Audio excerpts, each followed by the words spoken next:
TSU head coach Reggie Barlow, the team coming off a home loss this past weekend against Alabama and A&M. Open date this week. They will open association play on September 27th by hosting Tennessee Tech. So, Coach, just some thoughts about your team, and we'll go to a couple questions here. Yeah, we had a home game here, this Legacy Series versus Alabama A&M Nissan Stadium. Was excited and happy to be a part of it. Unfortunately, things didn't go our way in terms of the final score, but was impressed with the way our guys competed. We had all of our opportunities and chances to win that game that we probably should have pulled out. But A&M is a solid team, coached well, had some really good players there, and they were able to pull it out.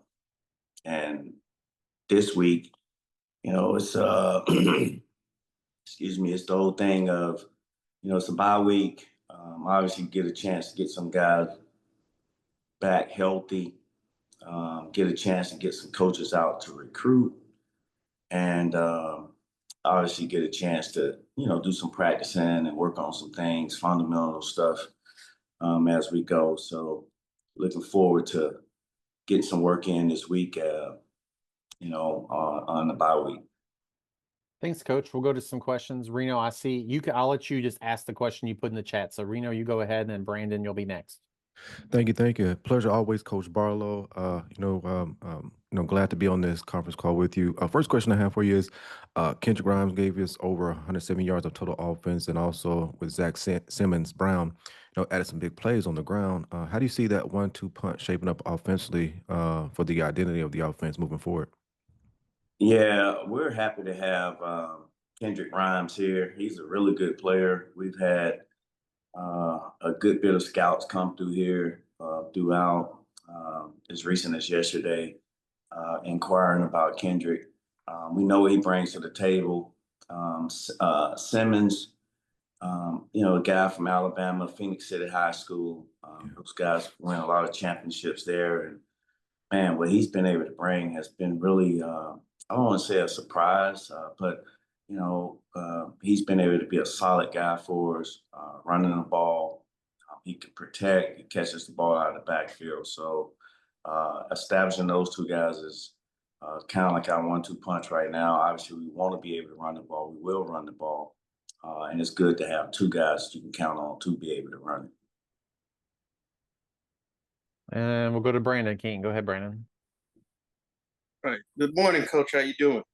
Good morning. Good.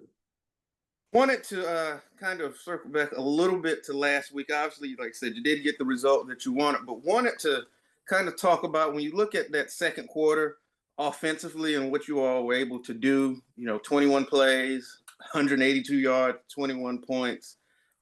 Looked like you really had it rolling. And then in the second half, 33 plays for 92 yards.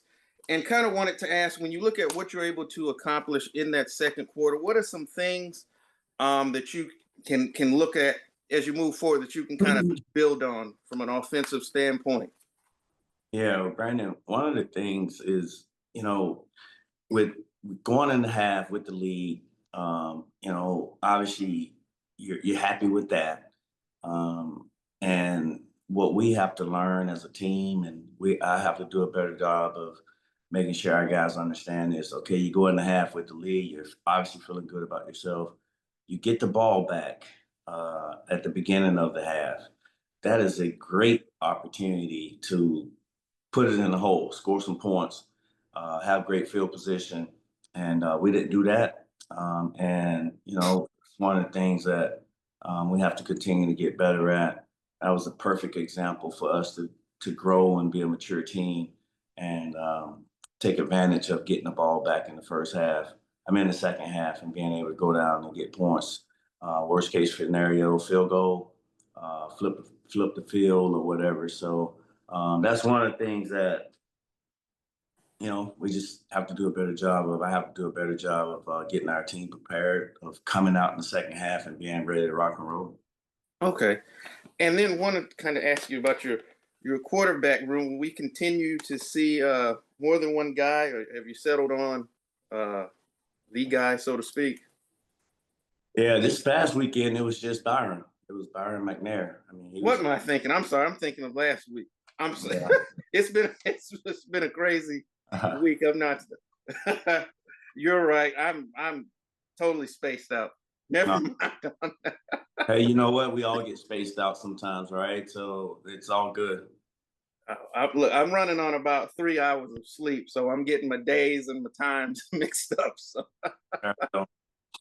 with that, I'm gonna back off for the moment. Reno had a follow-up. Then go ahead, Reno. Yeah, thank you. Coach, our defense, well, I'm sorry, Tennessee State's defense held Alabama A&M to just 67 yards in the game. We won the time of possession battle.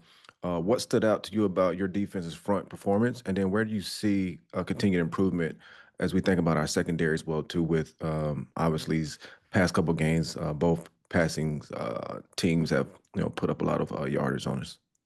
Yeah, we knew that their running back, number 20, was a really downhill runner, physical runner. And we knew that their quarterback, this guy's athletic, he can throw it, but he's also good at running the ball and keeping plays alive. So we definitely wanted to be good on that, and we were. We didn't allow him to run around and stuff on us. Passing game, we have to be better. It's 300 and I think 50 yards or something like that. So we have to figure out, from a coverage standpoint, what we want to do and what can we do with the skill sets that we have on the back end. I know from a schematic standpoint, there's always things that we'd like to do or we think we want to do against a team, but we just have to, make sure that the student athletes are, good with it. Now, a few of those passing yards came off of, like a tight end in the flats, and we just didn't. We had a mental break, and we didn't cover him. And now he runs for 50 yards, 40 yards, and there was another one. So a few of those catch and runs were 40, 50-yard runs that really tally up on the stats, and makes it look like it was this explosive passing game deal. But we got to be better. We will be better. This was a good time to fix all of those type things as we have a bye week. Yeah, and good segue into that, coach. As me personally, I'm a former player. Then obviously you're a former player yourself. But as you go into the bye week, and obviously you're preparing for Tennessee Tech. What are some of those top priorities? And some that come to mind from my playing days was always just physical recovery, scheme refinement, and just building some confidence, especially if you're going into the bye week with a loss. But would you weigh any one of those as top priority for you and your staff with the players, or would you say they all have an equal focus? Yeah, I mean, obviously rest is a big part of it. Obviously, these guys have been at it since training camp and a lot of practices. Of course, the first 3 games that we've had highs and lows in that. It would have been great to go into the bye week with the victory. It's always the best thing to do. Unfortunately, we didn't, but those are things that we can build on, character building games. We got a young team. We have a young team, but we're trying to make our team grow in a Prefontaine pace because nobody cares. We're a young team. They just want the results and want the results to be positive. So we'll have a combination of coaches out recruiting, guys getting back healthy from a rest standpoint, like James Stewart. At the end, the guy's banged up pretty good, so gonna let him have some time off, and then of course getting some practices in and making corrections and get back to the basics of football. Thank you. Brandon's got one final one. Go ahead, Brandon. And Reno reached in my head and took the question I was gonna ask. But first of all, love the Prefontaine reference. Love that. Wanted to ask you, and I know you're on a bye and things of that nature, but have you already started looking at Tennessee Tech, obviously, they're coming off an offensive explosion in their last game. And if you have, what are some things that already kind of jump off the page at you when you're looking at Tech? Yeah, that's Tech is, man, they're really good. And all three phases, they are they're rolling at a high pace right now in terms of scoring points. Defensively, they're extremely physical and play fast. Their kicking game, they're solid and have their things that they like to do from a punch standpoint. But just, the quarterback, this guy is a calm presence.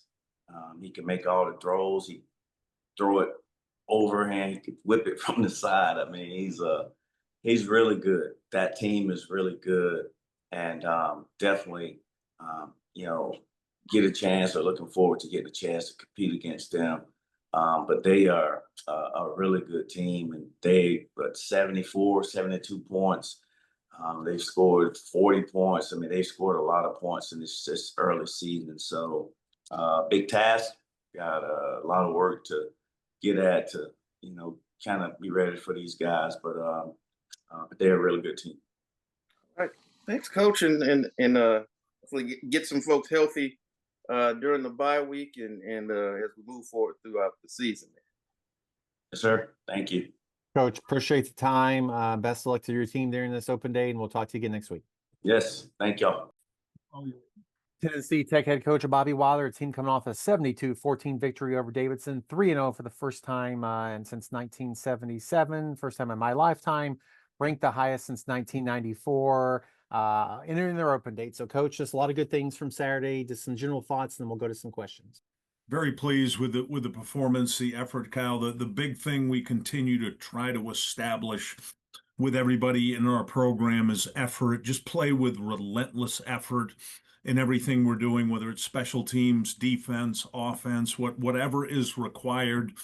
We have a saying within the program. We call it grab a shovel, jump in the ditch and dig, and it's a dirty job. Anybody who's ever done it, worked a summer job where you got to dig in a ditch for 10 hours and you're exhausted, it's hot, it's in the sun, it's a hard job, and that's why a lot of people either don't want to do it or can't do it, and that's the mentality we're trying to develop as a program. Whatever job you're asked to do, no matter how dirty that job is, hard, you don't get praise for it or thanks. That's what building a winning culture and a winning team is about. So that mentality of grab a shovel, jump in the ditch and dig, we're still working on it. We haven't arrived yet, but the effort Saturday was outstanding. We were very good in the special teams game. Dom LeBlanc, a 46-yard field goal, made all of his extra points.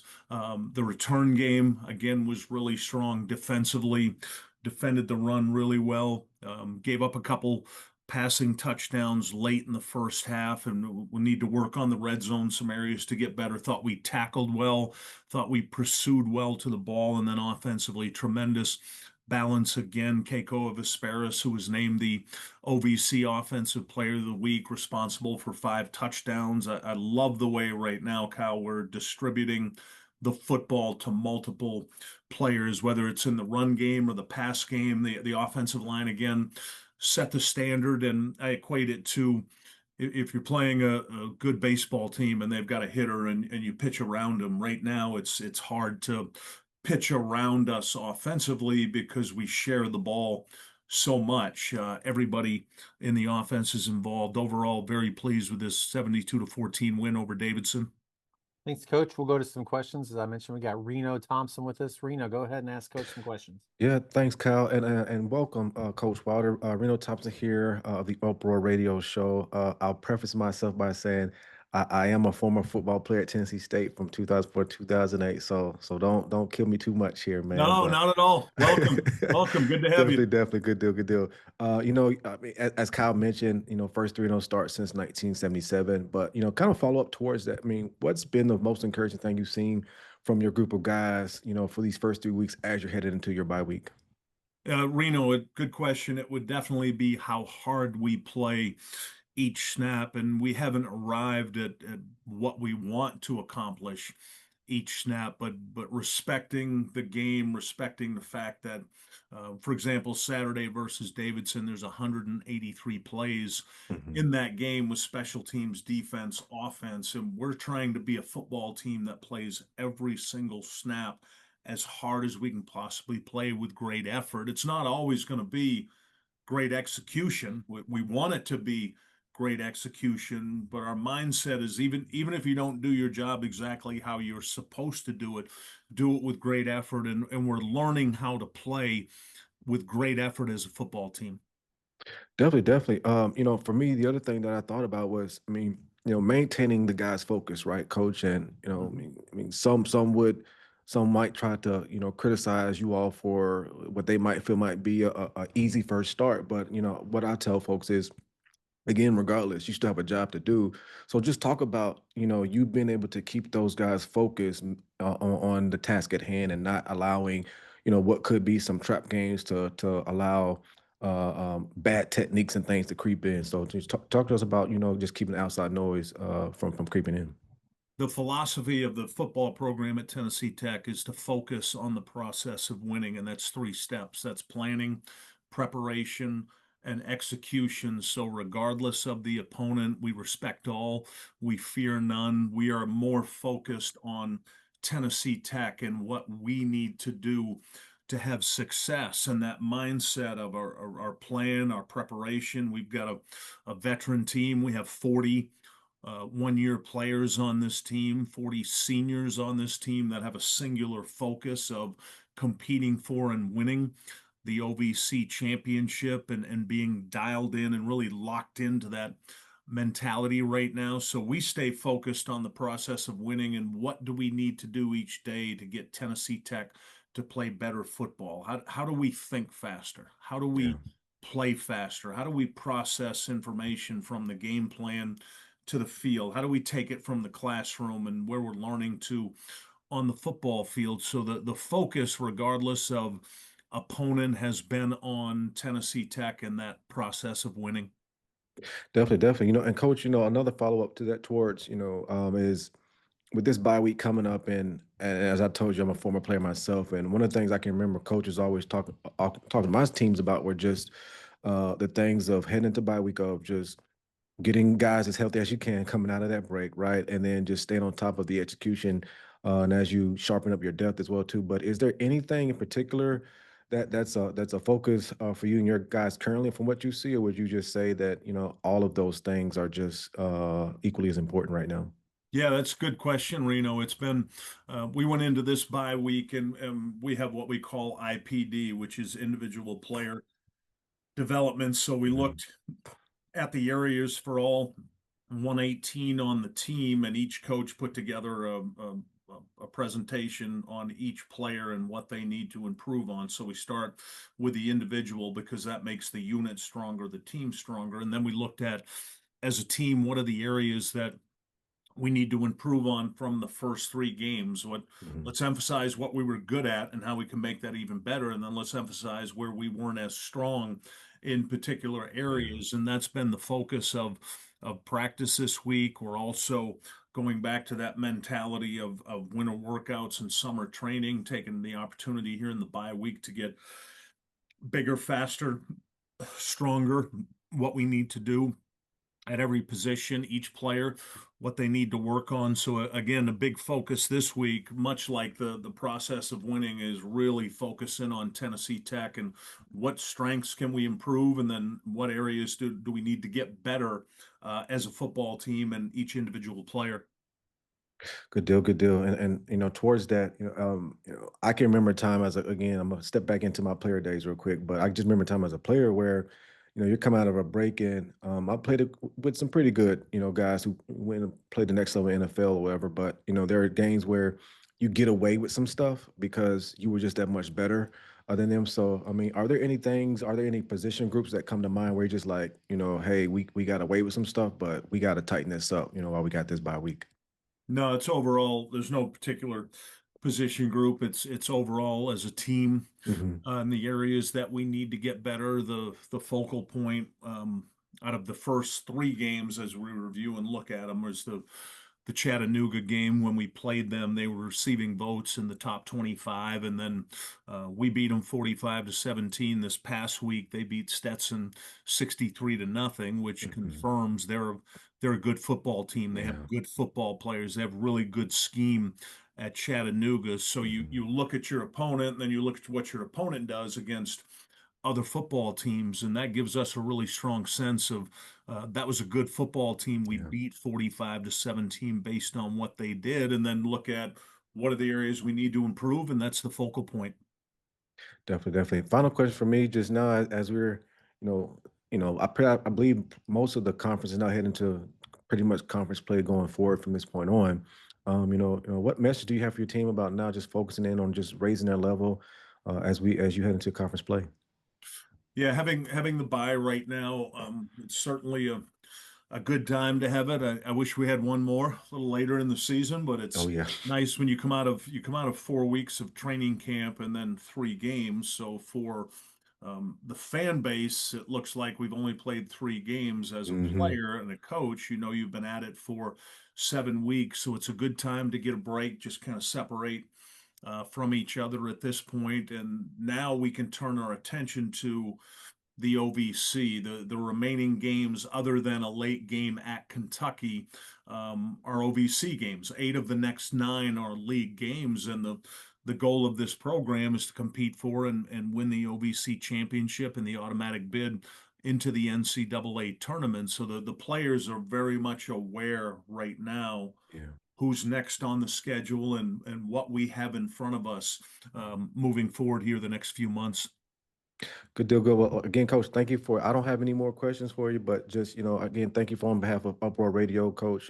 Just real quick about us. We're a local Nashville show. We cover all things the Nashville, Tennessee State, Vanderbilt, local high school kind of a stuff. But I mean, it's still good to get a chance to, get in front of you all. And the last thing I'll say is I had a family member, Howard Griffin, that played at Tech in the early 2010 space here. So it's going to be a fun week next week when the family gets together. All right. I look forward to meeting you down in Nashville. All right, you too.